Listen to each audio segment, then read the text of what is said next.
you'll find that the combined use of all those elements together, you create any character, you can create any emotion. They're all just combinations of those things working together. And that's what makes good acting, is understanding the psychological processes behind the results. Bad actors act results, good actors act processes and get results. Hello and welcome back to the Spiritual Psychology of Acting podcast. Thank you to everybody who listened to last week's episode where we chatted to the wonderful Eddie Marsan. If you haven't checked that out yet, please do. It was a really inspiring and fantastic chat. But for our second episode of the season, we are talking about the psychology of emotions. Now, obviously, emotions are universal. Everybody experiences them to some degree, and they're a fundamental part of what it means to be human. But very often, actors can come across all sorts of problems when trying to portray emotions on screen or on stage. In this episode, we explore what emotions really are, why we become emotional, and what happens to us when we do. It's a packed conversation, so let's jump straight into it.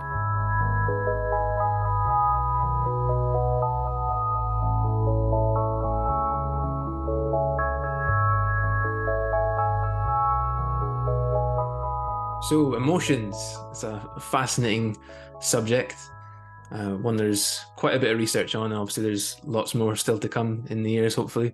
But yeah, from an acting point of view, it's something that can really tie actors up in knots, can't it? If they see in the script that they have to cry or being given the direction to get emotional or to get angry, actors can freeze up or worry about how they're going to effectively portray that emotion. I find as well for audience members, especially those who aren't that familiar with the acting process, emotions and the way that actors can embody and inhabit them can be something that's really impressive, I think, for a lot of people. It's seen as a big skill for actors to have, to exhibit all these kind of various ways that we express emotion. And we'll get to that in good time for the actor. But a good place to start, I think, would be emotions from a psychological perspective and from a scientific point of view. So what to your understanding are emotions?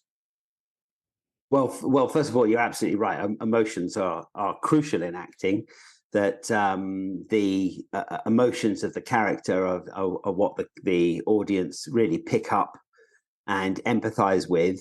And actors that have emotion in their performance are obviously a lot more compelling to watch than ones that are like planks of wood.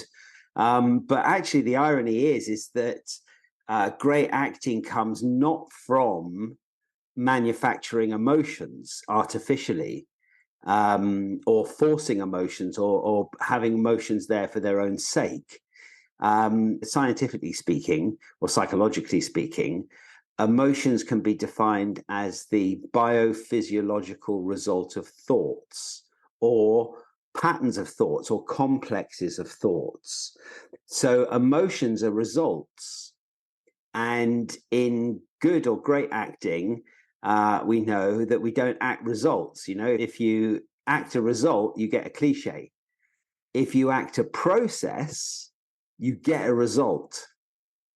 So the emotions that should be there arising of their own accord in the moment from the freedom of the actor and through the psychological processes. In other words, the actor creating the circumstances of the character in their imagination and then allowing the emotions to arise.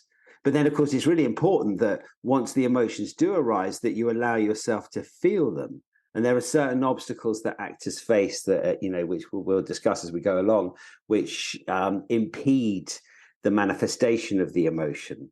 Well, it's really the actor's own unfinished thinking, their own emotional blockages stop them from being able to feel the character's emotions.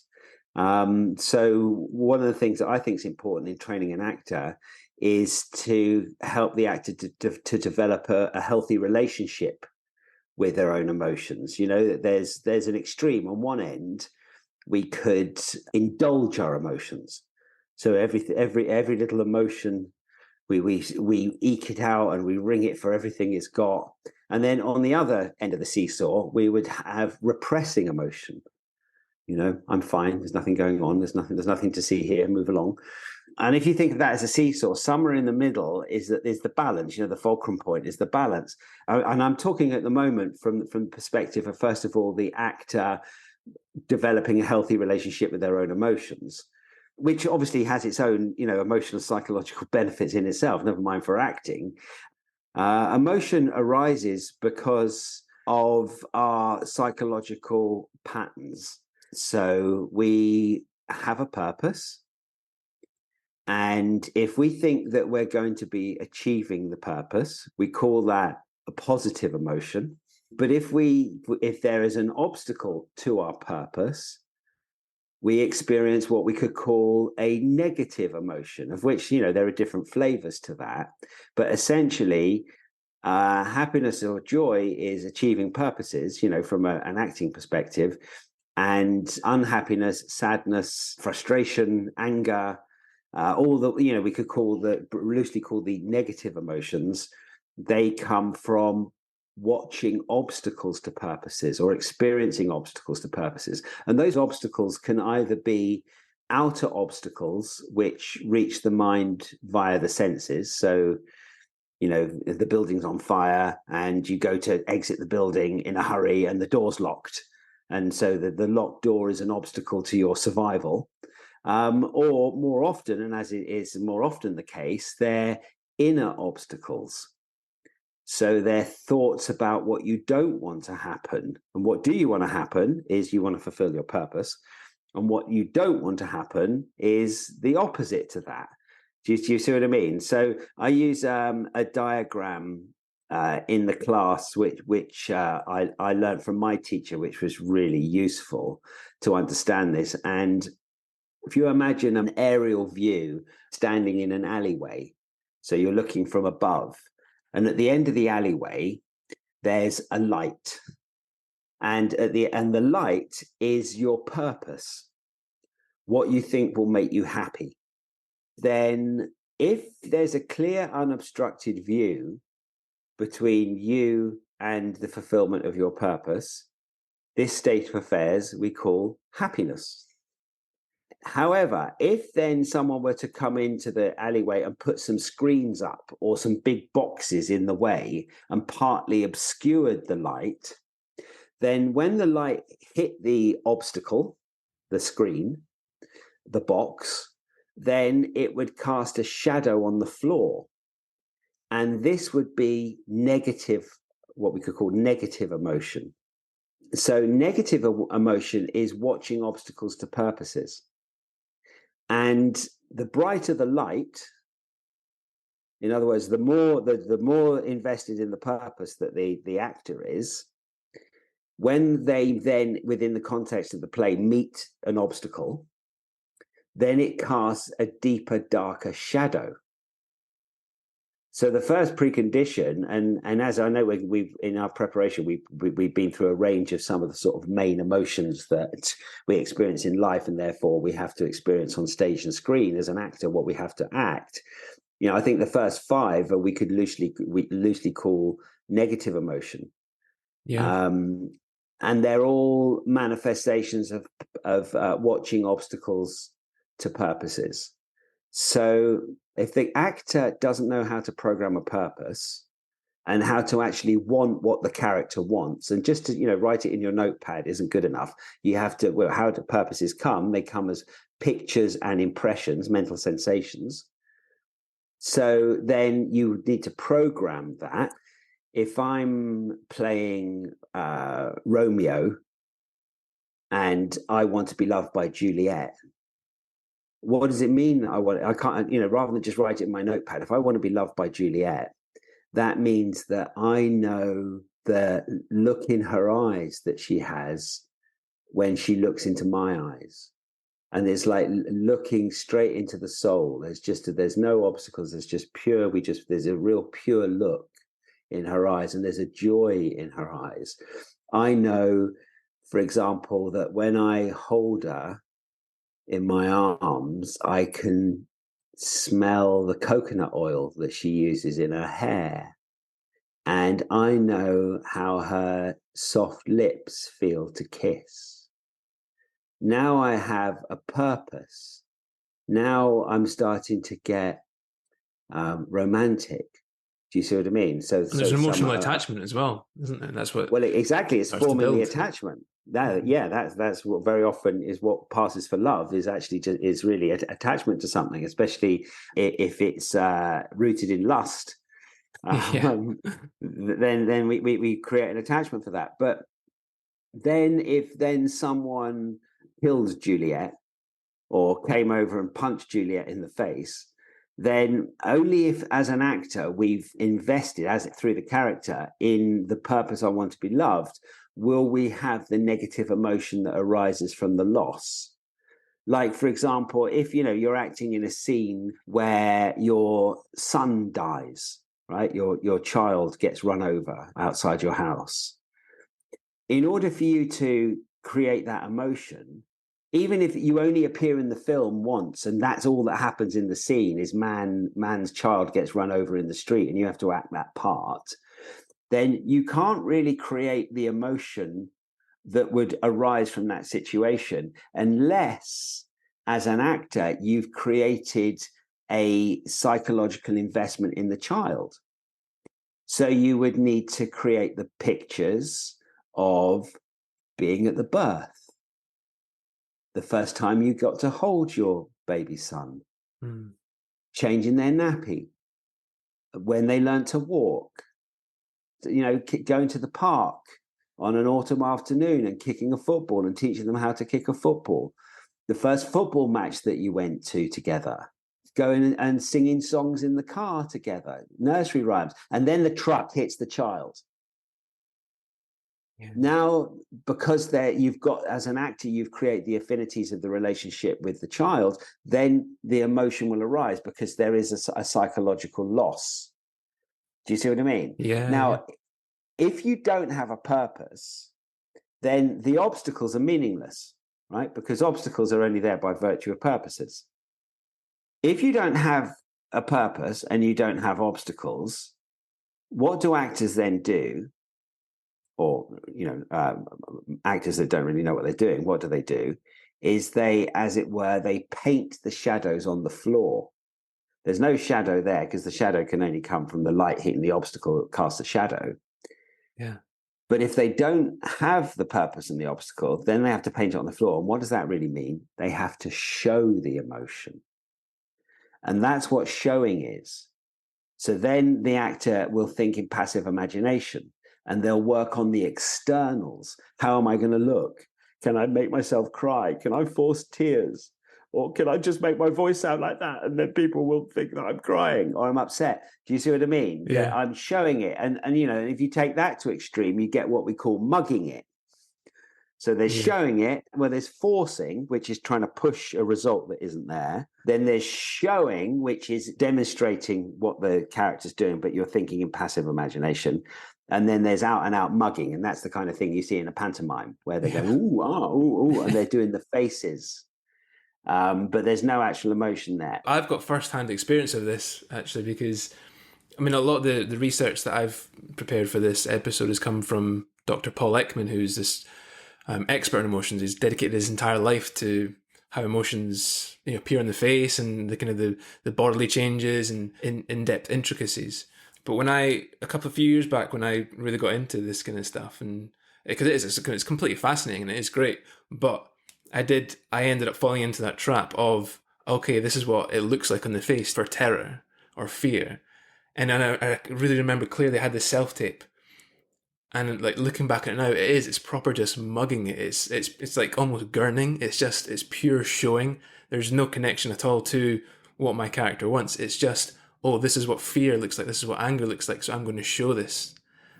As an audience member, it's repellent because there's no truth to it. It is like a pantomime, or it's like a badly drawn portrait. That's the effect it has. And I think audiences can sniff that out as well because everyone lives these really complex emotional lives. They know what these experiences feel like to some degree, even if it's not kind of sharply defined, or it's they don't really know the ins and outs of what these emotions look and feel like.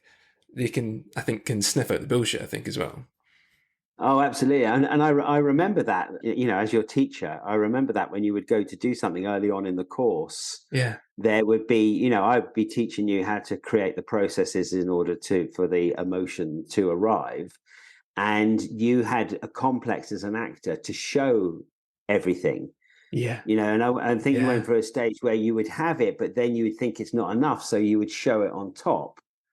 And I yeah, remember encouraging you to like, no, just trust that if you've got the thoughts, it's enough. And, allow yourself to feel it, but don't force it and don't mug it and don't show it. yeah, Just allow it to manifest. And I noticed during the course that really cleared up, and yeah, you learned to trust that. yeah. And No, that absolutely. was wonderful to see. Yeah. Yeah. No, yeah, that's it's totally my experience of it as well. Like, it's that moment of realizing, like, oh, I'm just adding too much, and it is. It's the trust. It's the trust that if you are connected to that objective, you have that purpose. Like, it's there rooted. The thoughts follow, the emotions start to follow. You don't have to do more. It's actually freeing as an actor because your job becomes easier in that Yeah. sense. Well, it's understanding that acting is thinking, firstly. Yeah, Acting is thinking created within a created mind. And what's that mind made of? Thoughts. And that's allowed to manifest itself through the actor's body and voice. That's good acting. And you notice there, it's like acting isn't doing. Acting, first of all, is thinking and then allowing it to manifest. But of course, having said that, it's really important that you allow yourself to feel it. And that's why, within the training, that I encourage the actors to and show them how to develop a healthy relationship with their own emotions. So they're free to feel the character's emotions and they're not blocked up by their own unfinished thinking, which has cut them off from certain emotions, which limits their range as an actor. Ultimately, it's, yeah, the actor has to be free of what? Free of the baggage from the past, free of unfinished thinking, free of resentment, free of their own shame, free of their own sadness that they've accumulated to, raise their level of consciousness and teach them how to rise above that so that then they can fully engage what's going on with the character and they can indeed feel the character's emotions. I think it's also important to note, I guess, or just to remember that in life we don't choose to be emotional, right? It's something that happens to us. And That's so, and, right. and so that's the trick of the actor, I guess, isn't it? Because we know everything beforehand. The script's there, we know how it's going to pan out. And it's getting back to like that state of how we experience emotions in life, which is we don't choose them. It's like we want something and the emotion comes as a byproduct of getting it or not getting it. But And there's when we're having an emotion, there's a change in the physiology. yeah, Do you see what I mean? And in yeah, some ways, when is the character formed? It's really to create a character is to create a new physiology.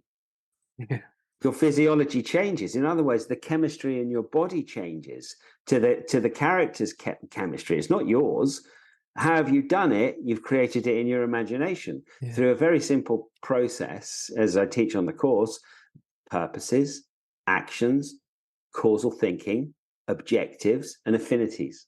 That's really what it's made of, and it's understanding what those things are and how they work together. But if you understand all of those things, you can create anything. You see what I mean? Yeah. Any circumstance that the character's in, you can truthfully create it if you know what the process is behind it. I think very often for the actor as well, that's where the initial problem lies, isn't it? Because I guess as a society, there's a general tendency to repress emotion, or that we shouldn't be too emotional or get too emotional or show any kind of emotion. There's that kind of Well, sense it's of cultural as well. We hear yeah, well, about the yeah, sort of the British stiff upper lip yeah, and yeah, the passionate Italians, etc. And those yeah, cliches, but there is some truth in it. yeah. That there's a cultural thing. It's like bury your emotions. Don't boys don't cry. All that kind of Yeah, stuff is really unhelpful. yeah. I think also that you term the negative emotions. We have these terms for negative emotions, but they're only really negative unless we indulge them. Because really, it's important for people to note that emotions, we have to have emotions, or we can't possibly get rid of them. And sometimes what we term the negative emotions can actually be really helpful for us. So like sadness can alert people to the fact that we're in need of their help. Disgust can often help us. It's kind of a mechanism to help us not to go for too many intoxicating foods or drinks or anything that can be toxic to us. Fear can help us and alert us to remove ourselves from a dangerous situation. Or I guess even anger, that's the one that most people try and eradicate in their lives. But even anger can be a real motivator for change and social justice and all that kind of stuff. It's I think the Pixar film Inside Out really expertly shows that we need that balance of emotions, that even sadness plays a part. It kind of plays a part in the general makeup, and we need these emotions on some level to kind of be there and not repress them and not bat them down. No, and it's part of the human experience. In the Hindu teaching, they have the idea of what are known as the rasas, and the rasas are different emotions. Essentially, there's a finite amount of different emotions, and it's interesting to note that one of them is suffering. And if you've ever met a person who has never suffered, I don't, I wouldn't believe you if you They're not said alive. that. It's no, it seems to be a given of human life, and of course, where does the suffering come from? The suffering comes from purposes, from desire. Suffering comes from the unfulfillment of a purpose. But the first precondition of creating the suffering for the character is the character had to have a purpose. Even if there's a natural purpose like survival or to be loved or to be healthy or to stay alive or something like that, you have to have a purpose before you can have emotion. I think there's also a reason that we say that emotions come from the heart and not like say the appendix. The appendix can be removed and we can still survive, whereas not so with the heart. And the same with emotions, I guess. We can't eradicate emotions from our lives, and we wouldn't want to really. Like they are beneficial to us. It's more about having the right emotional response that's appropriate to the situation, isn't it? Absolutely. The brain, the heart, and the gut are all inextricably interlinked. We think of them as separate organs, but they all work concurrently together, and that you could think of them really as one organ. And people do feel sadness in the heart. Or grief or pain, or even people feel a constriction around the heart, like a pressure around the heart when they're dealing with grief, that it affects that part. There are, neurons in the heart. This is proven. There are serotonin receptors in the gut. So the emotional center would be seen to be the heart and the gut, the more primal emotions within the gut and the brain, but they're all inextricably interlinked. You can't separate one from the other. But in acting, we need to bypass working on stoking up emotion for its own sake and work on creating the life of the character in active imagination and then allowing the emotions to arise naturally. Yeah. That's what creates truthful and compelling acting. Yeah, so maybe it'd be good to go through some of the most fundamental emotions that we experience in life, and therefore we have, as actors, we have to create them on stage or on screen. And we can look at the emotions individually. I know that you've got 6 first core ones. Yep. And then perhaps we can talk a bit about the process of creating them, what they mean psychologically, and the process of creating them for acting. Yeah, great. I think the one to begin with really is surprise, because it's the briefest emotion. It's always a very brief emotion, and I guess people don't often think of it as an emotion, but it's one of the most interesting ones to me because I feel like this is integral to just acting in general. The whole kind of premise behind surprise is if you have time to think about the event that's coming, then you can't be surprised. It's impossible. And what Paul Ekman says is that surprise is either triggered by an unexpected event or a misexpected event. And so the difference, an unexpected event would be that you're not expecting anything in particular to happen, which is what we often describe as surprise. But misexpected is when you have a specific anticipation for something to happen and then you get something different. So I guess, for instance, you bite into a lovely pastry that you expect to be filled with like a chocolate ganache, but it's actually filled with pork meat, that kind of thing. That's a misexpected. You expect one thing and you get something else completely different. I think that's just kind of generally as an actor. like we were saying, we know the script, we know how it's going to pan out. We have to be almost in a constant state of surprise, because that's kind of a general level of how we live our lives, right? We have an idea, we have an expectation of what's to come, but very often, every day and in every minute of every day, that's constantly subverted. Yeah, well, I think we have talked about this quite a lot in other episodes. Yeah. But what Stanislavski said about this was that everything in life was expected to be different. Therefore, the same must be on stage. Yeah. So how do you create surprise in acting in terms of acting technique? And this is a massive part of what makes a good actor, is the ability to act unexpected events. And the problem is that the actor, of course, knows what's going to happen in the play because they've been to rehearsals and they've read the script, so they know what's going to happen, but the character doesn't. So we make a differentiation between what we call the actor's perspective, which is comprised of the events of the play. So now this happens, then this happens, then this happens, then he says that line, then I say that line, and then I go over there, and then I pour myself a drink, and I turn around on that line, and then I point my finger, and then you see what I mean? That's the actor's perspective. That's what happens, and that's the play, you know, as written by the playwright.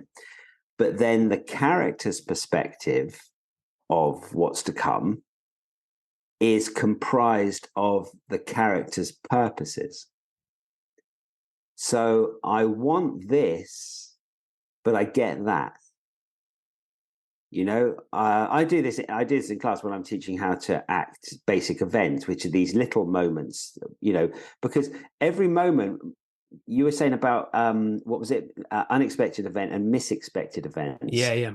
But even with what we call an unexpected event, you were expecting something, because we're always anticipating something, even if it's just for our piece to carry on in the next moment or to survive in the next moment. Do you see what I mean? So they're both forms of unexpected events, and acting unexpected events is one of the key skills of an actor. And how do you do it?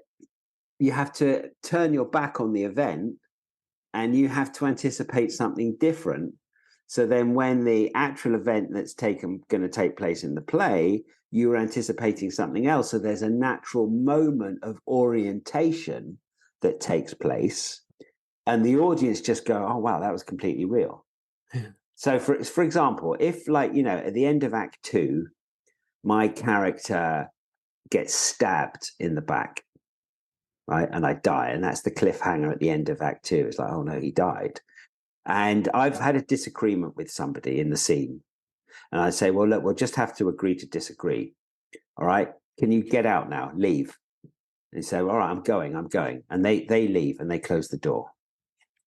And then I walk over to my desk and I notice some papers on my desk, and they're unpaid bills because of the financial woes that I'm experiencing at the moment. And then I pick up the red bill for the electricity, and I'm looking at it and I see it's a final notice. And the electricity board is saying that if I don't pay by this day, they're going to cut off the electricity. And then I'm thinking about how much overdraft I have in my bank account and how I don't have the money to buy food next week. And then I start imagining what will happen when they turn the electrics off in here. There'll be no lighting. I need to get candles. How am I going to cook? I've got that gas stove in the shed that I take camping. And then I get stabbed in the back. In other words, what am I describing is I have to find objects of attention, characters' thoughts. And you notice what I described there? They all had mental pictures behind them. Mm. With the bill, with the gas stove, with the, do you know what I mean? The electrics being turned off, not having money to buy food next week. They all came with pictures. And I fill my mind with those pictures. As an actor, I know the other character is going to creep back in behind, and they've got a knife, and they're going to come up behind me and they're going to stab me in the back. But as a character, I don't know that. Yeah. So how do I make myself not know that? I fill my mind with designed objects of attention, which have been put there to stop me anticipating the event. Yeah. And then there'll be a natural shock when you feel the fake knife, go into your back and it bursts the blood and they've stabbed you in the shoulder. Yeah. And then the shock that's going to be on your face will be from using the natural process that the mind uses to orientate itself in a situation like that. But you've tricked the mind by turning your back on the event. I mean, that's quite an extreme sort of example, Sure. but I think it illustrates the point. And that's how you act surprise, turn your back on what's really going to happen by creating other objects of attention. And the important thing there is when you create those, the best way, if you want the mind to be absorbed in these objects of attention so you can turn your back on what's really going to happen, the best way to do that is to fill the mind with sense data.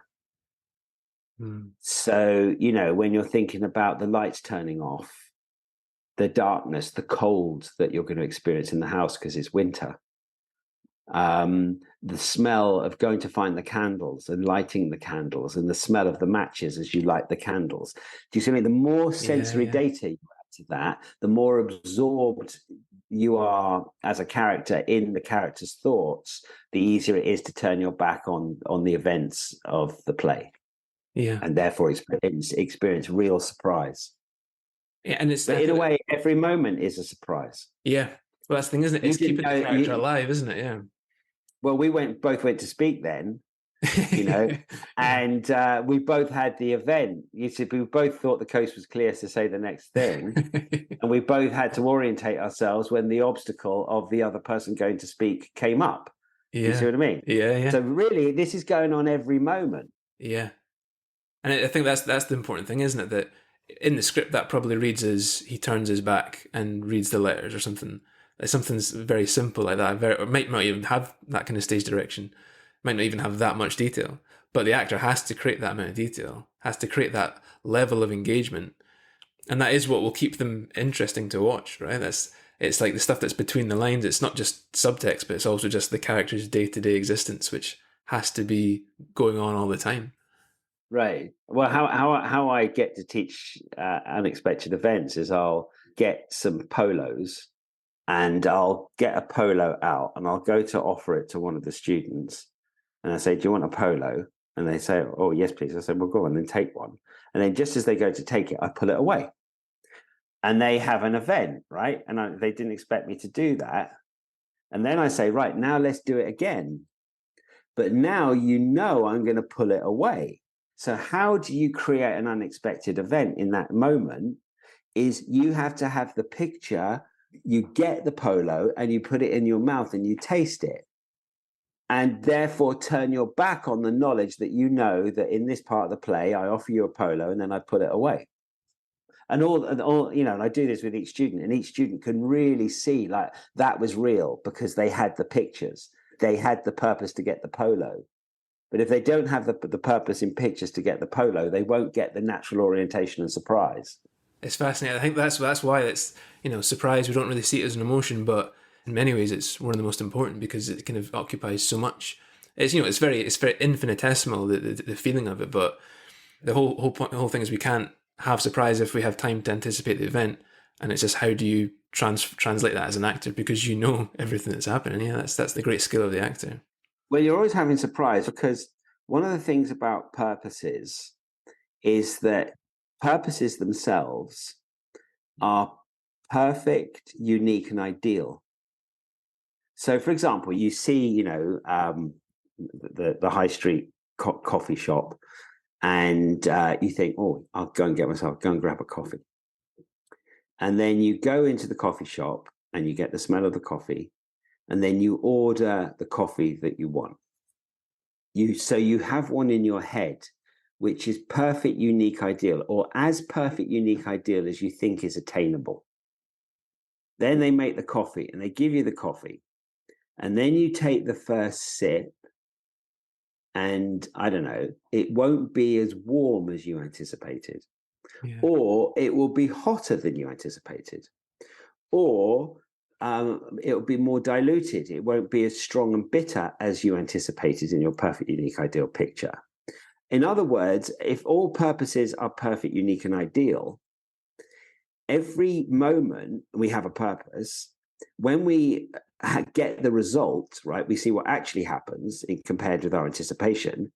We either have a little mini regret or a little mini enjoy. And this process is going on all the time. And if you can do that in acting through the means I just described, but obviously we need to learn how to do it and practice doing it and have some guidance doing it, then the audience would be like, oh my God, I don't know how you did that, but it just looked completely real.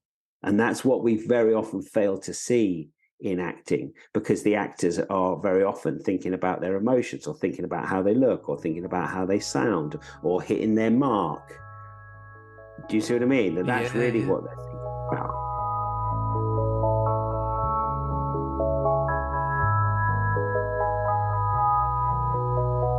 Hi, everybody. Thanks so much for listening to our podcast. We really hope that you're enjoying it and you're learning lots from it.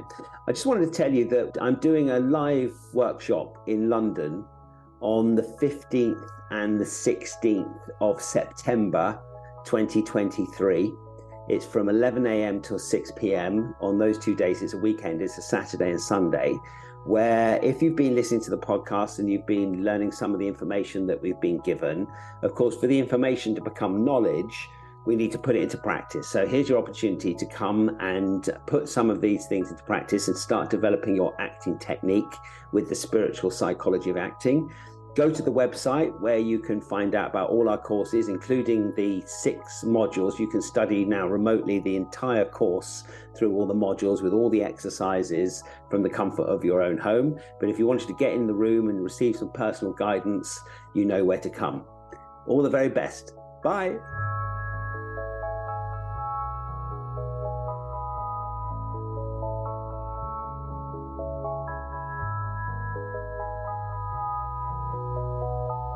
So following on from surprise, one that can often be linked with surprise is the emotion of fear. And people fear harm, either psychological or physical. And we learn really from a very early age to anticipate danger, don't touch the fire, be careful of glass, all that kind of stuff. The kicker with fear really is the fact that we can fear both real and imagined threats of harm.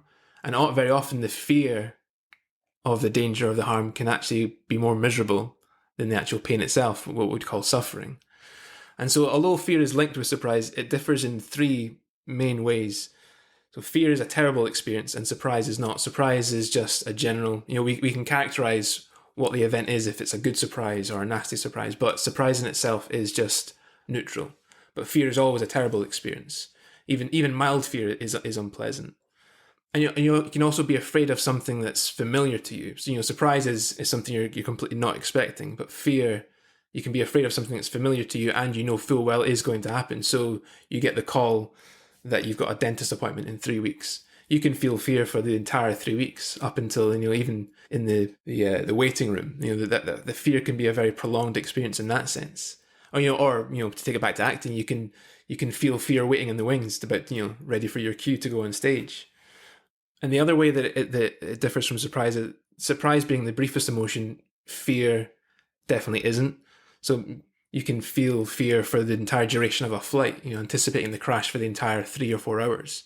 And even after the danger has passed, you can still feel the effects of fear. If fear lingers. So that's kind of the basic outline of fear. How do you then program that as an actor? Well, again, fear comes from watching obstacles to purposes. You might have fear when you have to go and do the talk because you're having pictures of making mistakes in a public setting, and you have a fear of humiliation, but only by virtue of your purpose to be either accepted or respected.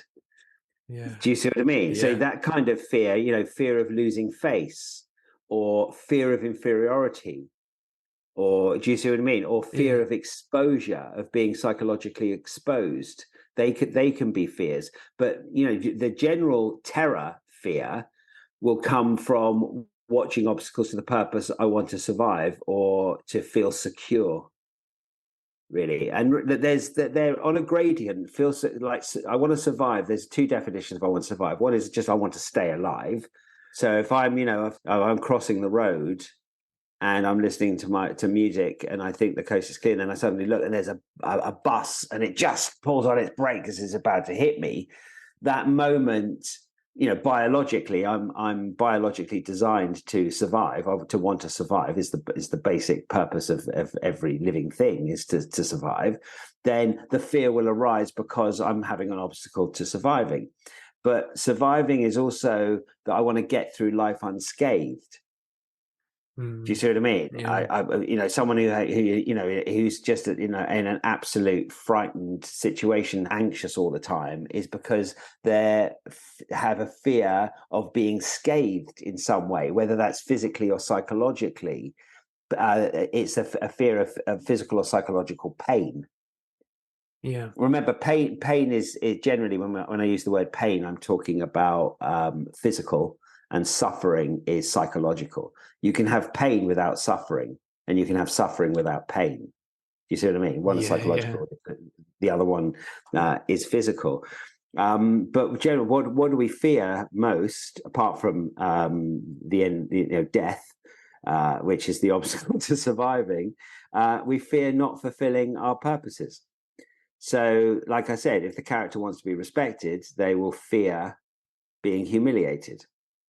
Yeah. Or if the character wants to be admired, they will fear being ridiculed. Or do you see what I mean? Yeah. So that's how you create it. You have to have the purpose. Very, very often you can get people who you can see all the time, don't you, lists of the most common fears that people have, and death is usually like second or third under public speaking, those kind of things. So people fear those things more because I guess like you say, it's reputation. There's so much more at stake. Yeah. So, but if you didn't have a purpose to be respected or admired or accepted, you wouldn't have a fear of public humiliation. Do you see what I mean? And to the degree that you have a purpose to be admired, respected, or accepted, for example, there are other purposes, but they're the main ones. Yeah. It will create the shadow in the anticipated obstacle, the inner obstacle. And we're using the shadow analogy again. It will make that shadow very, very dark. So you'll have a lot of fear. But you mentioned the actor standing in the wings with stage fright. Yeah. Stage fright really comes from watching obstacles to egotistic purposes generally. You want to impress, you want to be admired as an actor. And also, the less you know what you're doing, the more fear you have. Yeah. One of the purposes of the spiritual psychology of acting is to eradicate fear in actors by giving them the right knowledge for them to do their job properly. That we call confidence, right? Confidence, you could say, is psychologically speaking, is the result of the applied use of the right knowledge.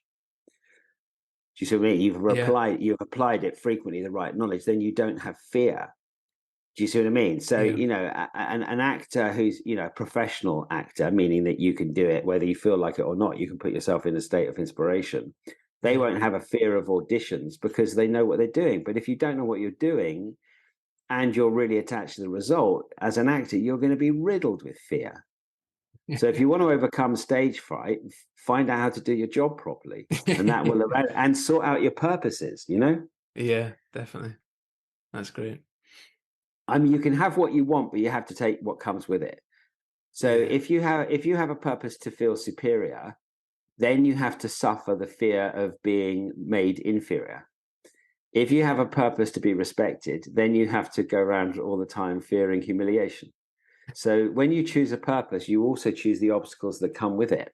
And that's what finishing off thinking is very often. It's fine, finishing off thinking starts with obstacles, with suffering, and then working back from there and saying, well, which purpose does this obstacle belong with? So what is it that I want that I'm fearing that I'm not going to have?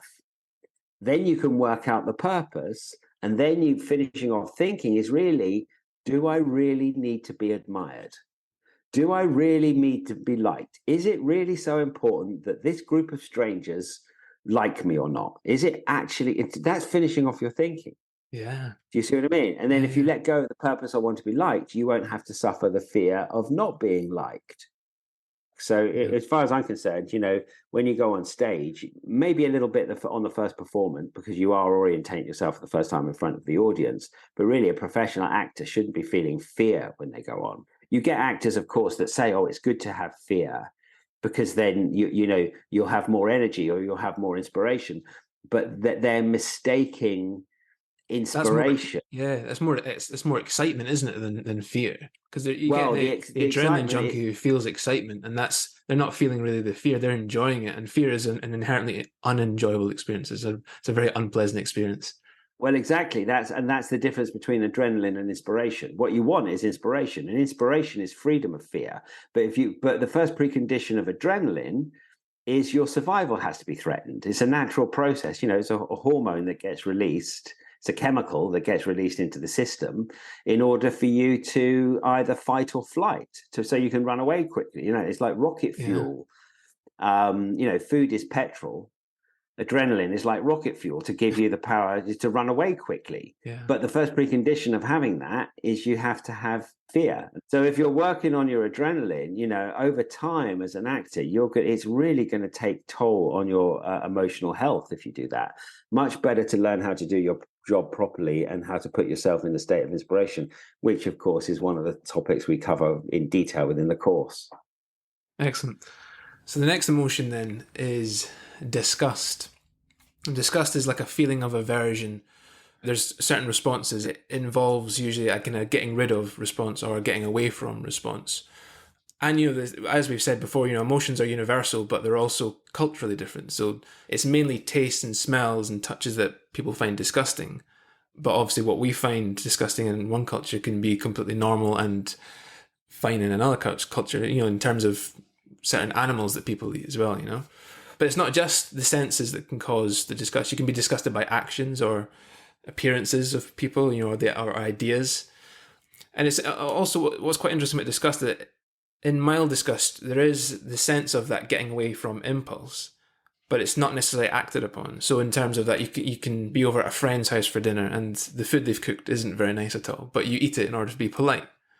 Or you have an interesting conversation with somebody who has bad breath or a body odor, but you're able to continue the conversation because it's interesting to you. Or you can even disapprove of somebody's actions. A friend who does something completely different to you, but you can still maintain that friendship even if they do something which you find Disgust you. yeah. I guess it has to be mild disgust in order to get over that speed bump. But yeah, that's the kind of experience of disgust. There is also the disgust can also be enjoyable. There's certainly an allure to disgust. I guess it's related to that kind of sense of our eyes are drawn to the car accident. There's a certain kind of enjoyment that you can find in disgust. You find gross out comedy, I guess, is a good example of that. You can be disgusted by something but find it very funny. Or like I'm a Celebrity, Get Me Out of Here is this entertainment program where very often the most entertaining challenges are the ones where they drink blended pigs' testicles and cows' vaginas, and the more that the celebrities are suffering, the more that we enjoy it and find some kind of weird kind of thrill from seeing them rich at it. There's certainly an allure that disgust has in culture as well. Yeah, that's to do with the drop as well. It's not surprising. It's not just I'm an everyday Joe, get me out of here. It's I'm a celebrity. In other words, Yeah. I'm someone who thinks that I have value and therefore I need to be celebrated by the public. Get me out of here. Yeah. So that's why we want to see them eat kangaroos' testicles or whatever the thing is to have to do, because of the drop between their vision of themselves or how they want their esteem, how they want to be seen, and then having to do something which is demeaning. Yeah, no, that's really interesting. But there's some people that are, invested in, go around just being disgusted at everything. It's disgusting. It's disgusting. And usually that's to do with the purpose, I want to be morally superior. Right, yeah. So there's an investment in a purpose I want to be. It's one way it's one version of the purpose I want to be superior is I want to be ethically or morally superior. So everything other people do is unethical because I couldn't help noticing that I'm more ethical than you are. So therefore, I'm disgusted by everything you do. I guess you also get it with people want to be disgusting for attention as well. That's maybe the only time that people actually pay attention to them is if they are disgusting, if they do disgusting things. It can be, Absolutely. yeah, because they're not getting enough attention if they just live a normal life. Yeah, usually the purpose I want to be disgusting is usually tied up with I want to be centre of attention, or the shadow part of that is to be rejected. Right. Yeah. Yeah. Yeah. So the next emotion then is anger, probably the most dangerous emotion. When you feel lost in anger, you're probably more likely to hurt people purposefully and probably hurt the ones you love as well. But yeah, part of the experience of being angry is that sense of losing control, because you often are under the influence of this torrent of emotions.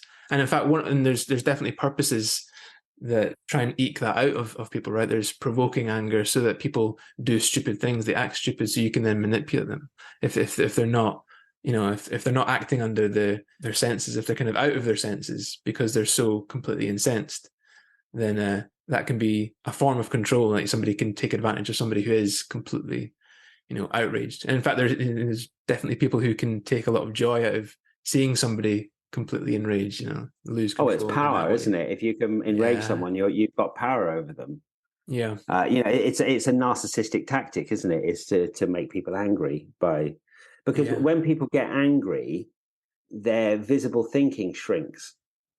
Yes. Yeah. Everything shrinks down when you get angry, and you can't see, and reason is shattered when you get angry. And so for a narcissistic bully, for example, to put someone in a state of anger is to take control of them. Yeah. They'll provoke their anger to make them angry, so then that they're in control, and then they'll enjoy that in that Yeah. example. But what is anger? Anger is attacking obstacles to purposes. Yes. Again, Yeah. it's Yeah. back to purposes and obstacles. But in anger, you attack the obstacle. It's the destroy impulse, isn't it? Yeah. Exactly. You want Yeah. to destroy the obstacle to the purpose. Yeah. For example, I'm acting as a character who gets a phone call from my friend and says, that your wife is in a bar and she's being chatted up by a guy and she seems to be flirting with him and they're holding hands. You want to, as a character, you want to break that up. You want to get between them because you want to be loved by your wife. And so then you go to the club and you go to the door. Now, if you have a purpose, if you see the pictures, right? First of all, you have to have a purpose. I want to be loved by my wife, which is pictures, right? Yeah. Then you have to have a purpose that you want to get between. You want to attack the obstacle to your purpose. In other words, the guy who's flirting with your wife. And then you arrive at the club and the bouncer says, you're not coming in dressed like that. You're way too casual. Now, he's put an obstacle to you. You've got a clear purpose of what you want to achieve. You want to get in there and break up your wife with this guy because you want to be loved by your wife. And now the bouncer is saying you can't come in because you're not wearing the right clothes. Now, if you've created that psychologically, now you want to attack the bouncer. Do you see what I mean? Yeah. And that's Yeah. how you do it truthfully. But if you don't create one of those processes, all you can do is angry acting. Yeah. Do you see what I mean? You just Yeah. shout. This is very often why actors, like in a long run of a play, when they have to shout, they lose their voices because they don't really have the anger. In other words, psychologically, they haven't created the context for it. And so they're just forcing their voice to be angry. They're just shouting. And of course, the voice isn't designed to do that. So, a few nights in and they've lost their voice from doing it. Yeah. But if you actually created the purpose, then the physiology would adapt itself to meet the psychology. Yeah. So that's what anger is. And very often people that, carry a lot of anger, it isn't anger for the actual situation. It's anger for something in the past. But when they're angry, they feel powerful because they get an adrenaline rush. So then people could become addicted to being angry. Anger addiction, to such a degree that they will go around with a purpose. I want to be wronged. Right. I want someone to wrong me so I can lose myself in this anger. We'd call it a short fuse, I guess, isn't it? Yeah, that's a short fuse. There's But it's definitely, really, they've got, as we would call it, anger issues. They yeah, need to go and see a therapist and get to the root of where this anger is, and it's, where it usually comes down to, I'm angry with one of my primary carers or siblings. yeah, Childhood, that's what I'm angry, or I was yeah, overlooked, or that it's something like that. They need to get in touch and find out what they're really angry about. But it can become an addiction because of the feeling of power. So then people want to be wronged so that they can get angry. Because you feel alive when the adrenaline is rushing around your system. It's like bungee jumping, a form of social bungee jumping. It's just getting angry with everybody. I guess it is also important to note that anger does have a positive outlet as well, and definitely you do get people who repress their anger to the point where it explodes in the most inconvenient place because they have held on to it for too long. Probably more dangerous than that is those who turn that anger inwardly on themselves, victimize themselves, and blame themselves, getting angry with themselves. Because I think there's definitely been connections with physical illnesses that can occur if that anger is just completely pent up and not let out. It's definitely a dangerous thing to hold on to. Absolutely. I mean, there's what we call on the course outwardly directed mortido, which is attacking an obstacle to the fulfillment of a libido impulse.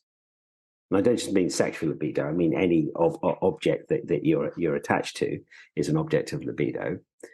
And then, of course, if the mortido can't be expressed outwardly, often due to a cultural convention, it's no surprise that the biggest murder rate, that have the lowest suicide rate. Because of, if the anger isn't allowed to be expressed outwardly, like, for example, because, God said you must not be angry, or your parents said you must not be angry, it's ungodly, for example, then if that was the culture, then what do you do with that anger? You're still feeling the anger, you're meeting the obstacles, but it has to go somewhere. So it becomes internal. And that we call inwardly directed mortido. Even procrastination can be a form of inwardly directed mortido. Eating shit food can be a form of that. But being in the wrong relationship can be a form of inwardly directed mortido. It's a way of punishing yourself to siphon off the mortido which you are unable to express outwardly. Yeah. It's just all great stuff for acting, that's rich material, but definitely for personal life, it's something you want to be aware of, isn't it? Oh, absolutely. I mean, really, you could say that everything falls into either you're at a state of rest, or you have outwardly directed libido. You're doing something you love, or you're talking to someone you love, or there's something you see what I mean? Or there's inwardly directed libido, which to a degree is healthy, but when it gets out of hand, then it becomes vanity and narcissism, right? That's what really the narcissism is a form of self-stroking. Do you see what I mean? Like having a big ego, etc. It's stroking the self to make up for a stroke deficit of some sort. And then you either have the outwardly directed or inwardly directed mortido, and the character will be either in one of those four at any given time. Yeah. But there's a direct relationship between the libido and the mortido, because the mortido and libido stream are the same. But actually, what's happened with the mortido stream is it's kind of turned over. It's gone dark side. So now the same energy that you were putting into the loving or the living now goes into the destroying or wishing ill on people. Or do you see what I mean? It comes from that. But like you said, the psychological repression of the anger creates inwardly directed mortido, and it attacks the inner organs and the inner system and creates ill health.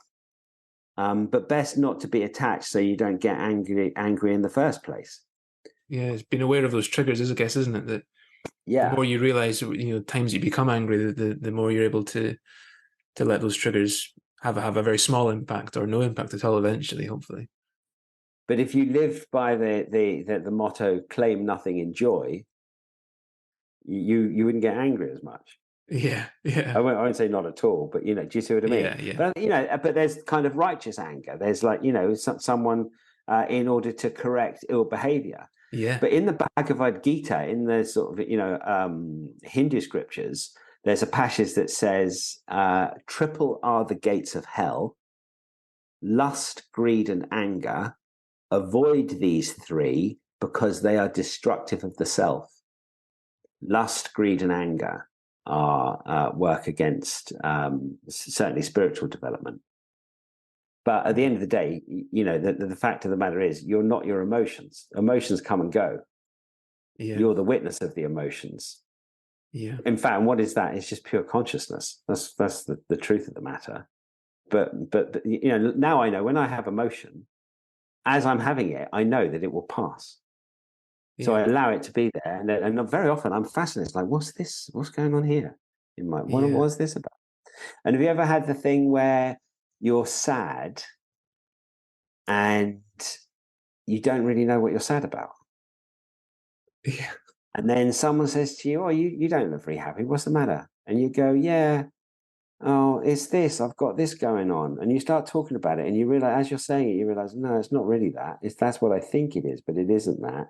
And then you might go, "Oh my God, I know what I'm really sad about." You start looking at your thoughts. In other words, you start looking at your subconscious. And very often, what's going on with the character is subconscious as well. So the character doesn't even know why they feel what they feel. But for you as an actor to create a character who doesn't really know why they feel what they feel, they just feel it, you have to work out why they feel what they feel in order to create it, if you see what I yeah. mean. Well, that's a great segue into the last of the what we term negative emotions, which is sadness. And often sadness is, I mean, you can be sad about anything, but more often than not, it's about loss. It can be, through the death of a loved one, loss through personal rejection, of some kind of the end of a relationship, loss of opportunity or job or reward through either your own mistakes or just pure circumstance, or, somebody else's disregard or somebody else's mistakes, loss of health through illness or accident, and loss of a treasured object or a family heirloom, all that kind of stuff. And it's rarely a fleeting emotion like something like surprise. It's often felt for minutes, hours, maybe even days. Something that Paul Ekman talks about is that if an emotion is felt for longer than an hour or so, it then becomes a mood. So the emotion is like the trigger, what kind of launches that, and then eventually it becomes a mood. So I mean, sadness, it can be an intense feeling, but it's never as intense as fear. So like sadness can be endured for long periods of time, but fear can't. Eventually, you feel enough fear that you get into a state of exhaustion, and will probably then go into another emotion. But sadness, also a key part of sadness is it's usually quite a passive feeling. Charles Darwin, he worked on a lot of emotions in his work, and there's something that he wrote, which about sadness, which is that the circulation becomes languid, the face pale, the muscles flaccid, the eyelids droop, the head feels as if it hangs on the contracted chest, the lips, cheeks, and lower jaw all sink downward from their own weight. And it's interesting because probably back then that was quite a scientific look at it, where actually nowadays that's more of an imaginative look at it. He's kind of, talking about how it feels rather than what is the actual physiology of it. He's kind of talking about the feeling of the weight kind of being, dragging him down, that kind of stuff. Yeah, well, that's the manifestation of the physiological change. The physiological change is the emotion, which in this instance we're talking about sadness, and then the things that you just described, they're the physical manifestations of the biophysiological changes. Yeah, yeah. Their root is psychological. What is sadness really? Sadness is the regret of having not achieved a purpose. Yeah. So the first precondition of becoming sad is you have to want something, and then you have to think that you can't have it or that you don't have it. You want to be loved. You told her that you love her, and she said she doesn't love you. And now you're sad because you had a purpose. I want to be loved. But without the purpose, I want to be loved, you wouldn't give a knickers whether she loved you or not. So you would be sad. Do Yeah. you see what I mean? Yeah. Sadness is just as I described. And then you said that it becomes a mood if it lasts for, maybe there's a timer, it becomes more than an hour. But what Yeah, if it comes over many years, or, over the main span of a lifetime? yeah. Then we start to call that depression. Hmm. So what, in psychological terms, in simple, in terms of talking about purposes, actions, actable terminology to create these things, depression is accumulated regret. That's why very often older people look sadder than younger people, is because they've had more unfulfilled purposes. Yeah, Because purposes are quite unique and ideal, and yeah, after the fulfillment of a purpose, either you fulfilled it in its perfection or better, then you're called happy. Or more often than not, I'm afraid to say, you didn't fulfill it in its perfection. So there was some regret. Now, where does that regret go? Is there, when you're lying asleep at night, is there a little dumper truck that comes along and it empties the regret out of your ear and it takes it to, I don't know, a dumping ground out in the countryside somewhere? No, where does it go? It goes into your subconscious. It goes into your being. It goes into your biology, yeah, and goes into your mind, and that accumulates. And this accumulation, we would say, is depression. So if you're creating a character who is depressed, they have to want something very dearly before. Do you see what I mean? You have to decide yeah. what it was that they wanted. And let's face it, it's usually love, isn't it? Hmm. It's love or belonging are the things that really create the most sadness. Or they wanted to achieve something with their life. They had an aspiration of some sort that was all important to them. And then they've realized that they're not going to achieve it. And they suffer accumulated regret. And that's how you create a character who's depressed. But it all goes back to creating purposes. You have to want it.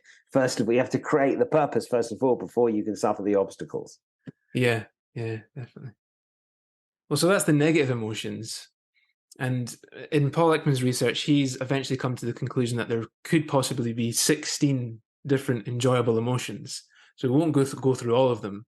And I guess part of the reason that that is the case, that we don't really know as much about these emotions, is because we know far more about mental disorder than we do about good mental health, and that's starting to change now, I think. But also, these are the juicy emotions, right? These are the ones that play the most, has the most consequence to our daily life and to our enjoyment. Whereas enjoyable emotions, I guess, there's just not enough. Yeah, they're not as exciting to see, I guess, because they're not as visible, maybe. But I'll go through some of them quickly. One of the simplest ones is amusement. It's one of the lightest ones. There's contentment, a sense of not just a mood that you feel relaxed, but a sense of everything seeming right in the world. It can definitely be a byproduct of meditation. I've found is there's a general sense of contentment until you try and look for that sense of contentment, in which case it starts to evaporate, I think. There's excitement, which usually arises in response to something new or challenging. Very often that can merge with other emotions. So it can merge with anger into rage, or with fear into terror. Relief is an interesting one, because that's an emotion that often occurs after another strongly felt emotion has subsided. So obviously you Well, can be an incredibly anticipated afraid. obstacle. Well, yeah, Yeah, exactly. exactly. But there's an anticipated obstacle, and then it suddenly evaporates through reason or through from evidence. It's Yeah, gone, yeah, and then you feel relief. Actually, relief means is again, and leaf actually comes from love. So to feel relief is to love again. yeah, Is yeah, the of real meaning course. of it, Yeah, which is our natural state. Do you see what I mean? That's the yeah, natural state. You don't yeah, have to do anything with that. yeah, exactly. Yeah, You just remove the obstacle and you feel the relief. So again, it's in that instance, it's the dematerialization of unawarely anticipated obstacles, right. Yeah, would be that feeling of relief, to yeah, get technical about it. yeah. Well, going kind of a bit more intense into the enjoyable emotions, you get wonder, which is a separate experience from fear. That's when you're overwhelmed by something, or something's quite hard to grasp. But usually a wonder is a sense of being overwhelmed by something that's incomprehensible. Usually it's an intense and rarely felt emotion because not much causes wonder. It's different from awe, which usually mixes a bit of fear and dread into it. And probably the most intense, enjoyable experience is what we call ecstasy or bliss. It's a state of self-transcendence, a complete rapture. It's the most intense experience. It can probably only be felt for a short time because of its intensity. That's probably the most extreme form of enjoyment, is the very tail end of that. There are other ones, but it's as I said before, it's debatable whether or not they're emotions. They're fascinating concepts. Well, just to say that the word ecstasy comes from a Greek word, I believe, ekstasis, which actually means to stand outside of oneself, is the real meaning of it. It's to stand one side. So to detach from the world or one's self, meaning one's story and individual self, and to be one's true self. So the self is bliss. The nature of the self is truth, because it doesn't change. The inner self, right? Not the mind, not the body, not the emotions. Yeah.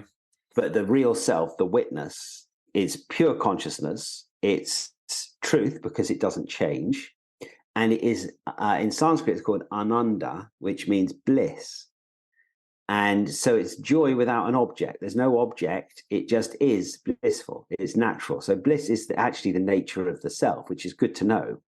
I think the ecstasis is experienced, the ecstasy is intense bliss. So it has, as you say, it has a transcendental aspect to it, of this standing out outside of oneself or rising above oneself. So it's an intense experience of the natural bliss that's there. But usually it doesn't last for long. Usually it's quite short-lived. Yeah. And then we come back down to equilibrium. Yeah. Well, I guess we should start to wrap up with this, but what we didn't really cover, I guess, was the fact that you can get emotional cocktails as well. And that's a whole other subject, talking about how different emotions can mix.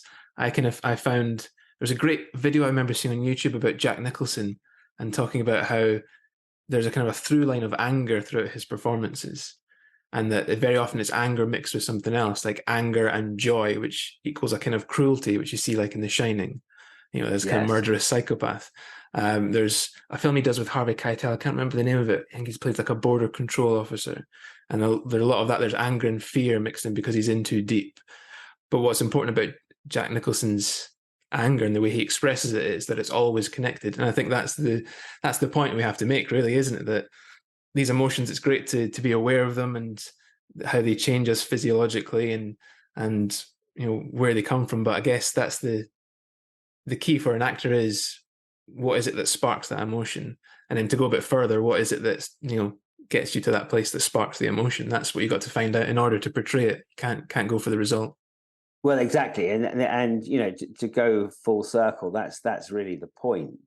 The director will ask you to act in emotion. They'll say, "I want to see more anger. I want to see more sadness. I want to see." Do you see what I mean? You need to be more jealous in this situation. But as an actor, really, when you know what you're doing, what you need to be able to do is to translate the result which is being asked for by the director into actable process. And hopefully, this has been useful for people to hear with some of these sort of stock emotions that actors have to play, and indeed that we experience in life. What, in terms of the spiritual psychology of acting, what is the approach we take to creating these naturally?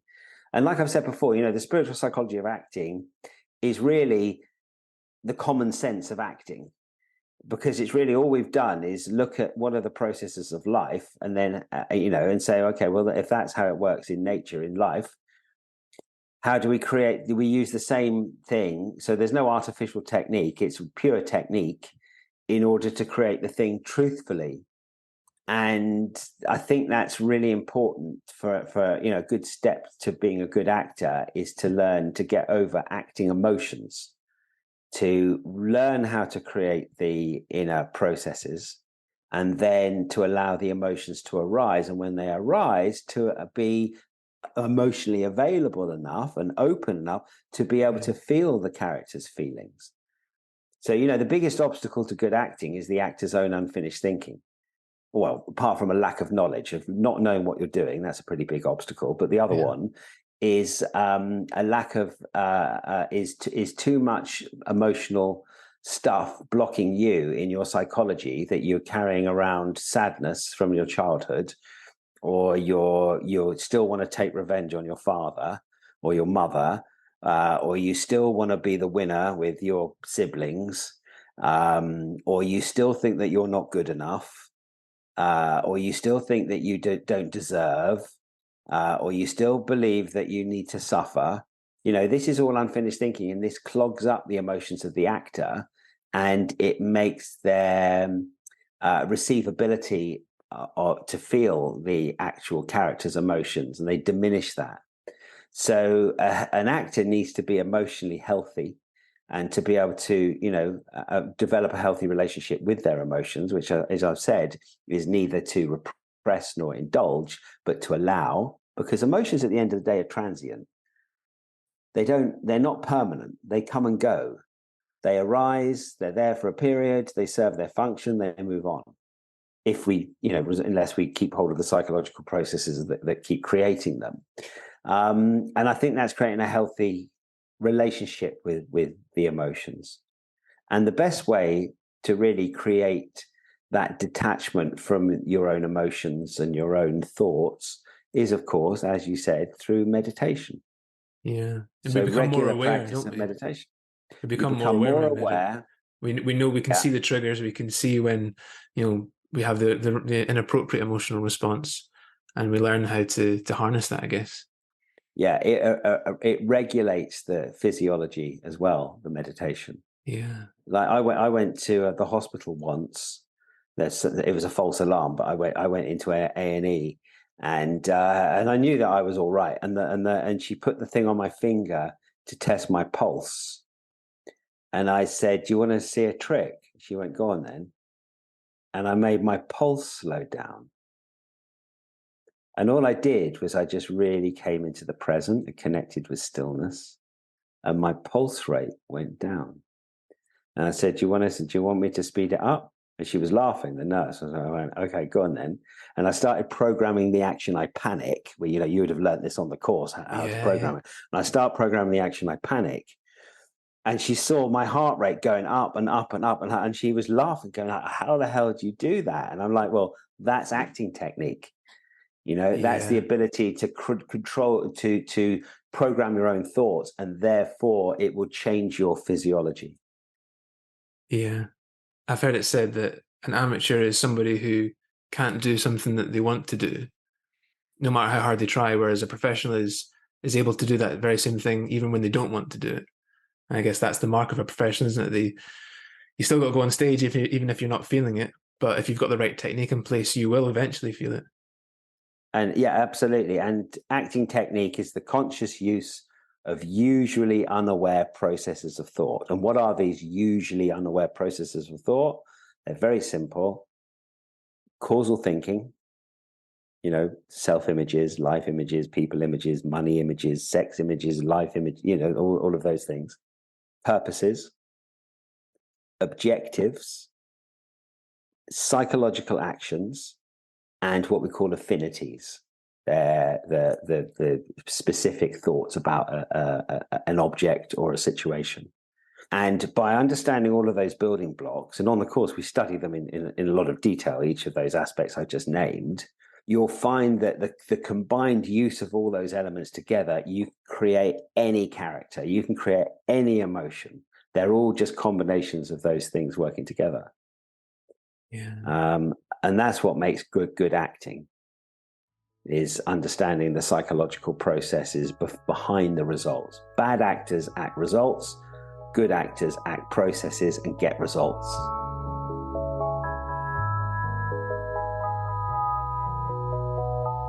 Thank you for listening to the Spiritual Psychology of Acting podcast. If you're enjoying the episodes each week and feel like you're learning lots, please consider supporting us over on Patreon. A few quid a month will really help us reach more people and enables us to continue bringing you great content every week. So head over to patreon.com/the spiritual psychology of acting podcast, where you can receive 15% off all course material. We'll also be adding more exciting benefits in the coming weeks. All of your support is really much appreciated. Please join us again next week for another episode, but until then, take care of each other and we'll see you next time.